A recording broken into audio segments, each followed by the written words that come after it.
তোমার মাথার ভেতরের কুয়োটা কি কখনো শুকিয়ে গেছে? যেখানে আগে কত ভাবনা, কত গল্প ছলছল করত, আজ সেখানে শুধু শূন্যতা আর পাথরের শীতল দেওয়াল। কিন্তু কুয়ো শুকিয়ে গেলেও তার গভীর থেকে একটা আওয়াজ আসে।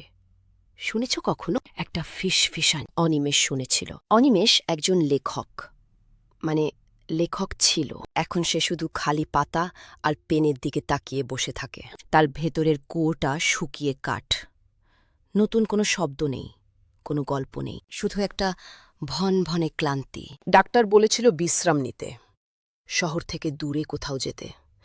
তাই অনিমেষ চলে এসেছিল এই পুরনো বাড়িটায়, গ্রামের একেবারে শেষ প্রান্তে। বাড়ির পেছনে ছিল একটা শ্যাওলা ধরা শুকনো কুয়ো, সিমেন্টের ভাঙা পাড়, ভেতরে নিকষ কালো অন্ধকার। প্রথম জায়গাটা ভালোই লেগেছিল, শান্ত, নিস্তব্ধ। কিন্তু কয়েকদিন যেতেই অনিমেষ বুঝতে পারল এই নিস্তব্ধতা আসলে ফাঁকা নয়, এর ভেতরে কিছু একটা আছে, একটা চাপা গুঞ্জন, বিশেষ করে রাতের বেলা। যখন চারদিক চাঁদের আলোয় ভেসে যেত, অনিমেষ তার পড়ার ঘরের জানালা দিয়ে কুয়োটার দিকে তাকিয়ে থাকত। আর ঠিক তখনই সে শুনতে পেত ফিসফিস ফিসফিস, বাতাসের শব্দের মতো, শুকনো পাতা খসে পড়ার মতো, কিন্তু তার চেয়েও বেশি কিছু। অনিমেষ কান পাতত, মনে হতো কেউ যেন কথা বলছে, কিন্তু ভাষা বোঝা যায় না, শুধু একটা অনুভূতির মতো, একটা আক্ষেপ, একটা তাগাদা। কয়েক রাত পর শব্দগুলো একটু স্পষ্ট হল। অনিমেষ নিজের কানকে বিশ্বাস করতে পারছিল না। ওগুলো কোনো অচেনা স্বর নয়, ওগুলো তারই চিন্তা, যে চিন্তাগুলো সে দিনের বেলা মন থেকে ঝেড়ে ফেলতে চায়। আজও কিছু লেখা হলো না, সবাই কত এগিয়ে গেল। তোর দ্বারা হবে না অনিমেষ, হবে না। নিজেরই গলার স্বর, কিন্তু কি ভীষণ অচেনা, যেন কুয়োর গভীর থেকে তার সবচেয়ে গোপন ভয়গুলো প্রতিধ্বনি হয়ে ফিরে আসছে। তার মাথার ভেতরের শব্দগুলো বাইরের ওই কুয়োটা যেন শুষে নিয়ে আবার তাকেই ফিরিয়ে দিচ্ছে। অনিমেষ দরজা জানলা বন্ধ করে কাজে বসার চেষ্টা করত, কিন্তু তাতেও লাভ হতো না। মনোযোগ দিতে গেলেই মাথার ভেতর সে ফিসফিসানি আরও বেড়ে যেত, যেন অনেকগুলো খোলা ট্যাপ থেকে একসাথে আওয়াজ আসছে। কাজ তো হতোই না, বরং ক্লান্তিটা আরও চেপে বসত, একটা অদ্ভুত মানসিক বোঝা যা তাকে ভেতর থেকে খালি করে দিচ্ছিল। ঘুম কমে এলো। ঘুমের মধ্যেও সে স্বপ্ন দেখত, কুয়োর ভেতরে সে পড়ে যাচ্ছে, আর দেওয়াল ধরে তার পুরনো লেখাগুলো, বাতিল করা আইডিয়াগুলো, প্রশংসাগুলো তাকে ডাকছে, ফিস ফিস করে। একদিন রাতে ঝড় উঠল। অনিমেষের ঘুম ভেঙে গেল। সে দেখল পড়ার ঘরের জানলাটা খোলা, বৃষ্টির ছাঁট আসছে ভেতরে। জানলা বন্ধ করতে গিয়ে তার চোখ পড়ল কুয়োটার দিকে। আজকের ফিসফিসানিটা অন্যরকম, স্পষ্ট, আর একটা নয়, অনেকগুলো স্বর। সে শুনতে পেল তার প্রথম প্রকাশকের গলা।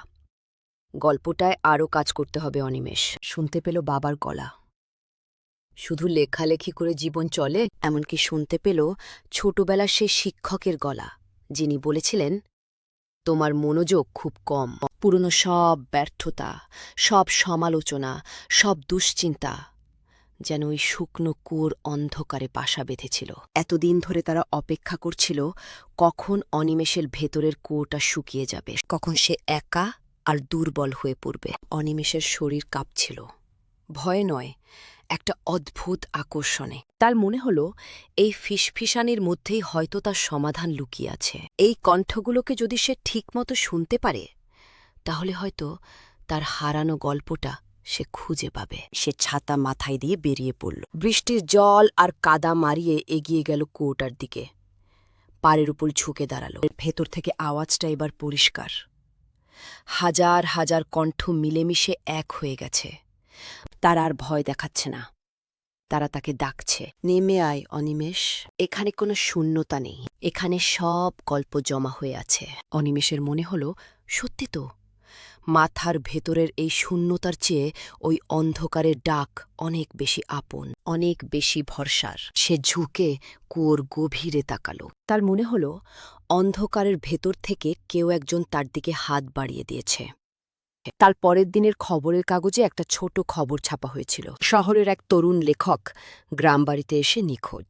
পুলিশ বাড়ির পেছনে শুকনো কুয়োতেও তল্লাশি চালিয়েছে, কিন্তু কুয়োর ভেতরে পুরনো আবর্জনা আর শুকনো পাতা ছাড়া আর কিছুই পায়নি। তবে যারা ওই বাড়িতে তারপর থেকে গিয়েছে তারা বলে রাতের বেলা কুয়োর কাছ দিয়ে গেলে এখনও একটা ফিসফিসানি শোনা যায়, অনেকগুলো কণ্ঠ, কিন্তু তার মধ্যে একটা স্বর নতুন, শান্ত, গভীর, যেন সে তার গল্পটা খুঁজে পেয়েছে। অন্ধকারে লুকিয়ে থাকা গল্পগুলো এভাবেই তার শ্রোতা খুঁজেন। তোমার ভেতরের কুয়োটা যখন শুকিয়ে যাবে তখন তুমি কার ডাক শুনবে? যদি এই গল্পটা তোমার রাতের ঘুমকে একটু ছুঁয়ে গিয়ে থাকে তাহলে সাবস্ক্রাইব করে রেখো। আমি আবার আসব নতুন কোনো অন্ধকারের গল্প নিয়ে।